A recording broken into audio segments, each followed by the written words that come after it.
Can employers legally requiring tip pooling from employees? Imagine working hard serving customers and then sharing your tips with coworkers you rarely see. You might wonder, is that even allowed? Let's find out.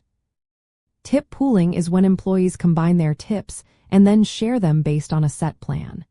It helps ensure tips are distributed fairly among team members who contribute to the customer experience. But whether employers can requiring tip pooling depends on federal and state laws. At the federal level, the Fair Labor Standards Act says employers can requiring tipped employees to participate in tip pools. But there are rules. Only workers who usually get tips, like servers, bartenders, and bussers, can be included.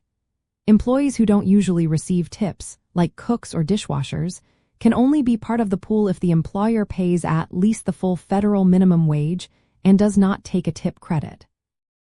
A tip credit is when an employer counts some tips toward paying the minimum wage.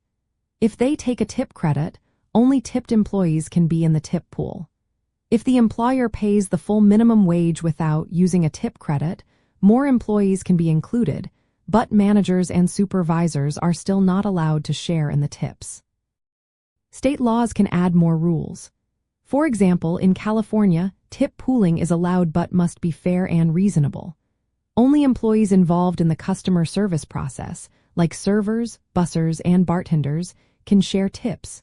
Managers, supervisors, and owners cannot take part. California also says tips are the employee's property and cannot be used to offset wages. Tips must be paid out promptly, especially credit card tips, which should be paid by the next regular payday. So, can employers requiring tip pooling? Yes, but only if they follow the rules. The group of employees in the pool depends on their roles, whether a tip credit is used, and state laws. Managers and supervisors are always excluded. The distribution must be fair, and employees should be told about the plan.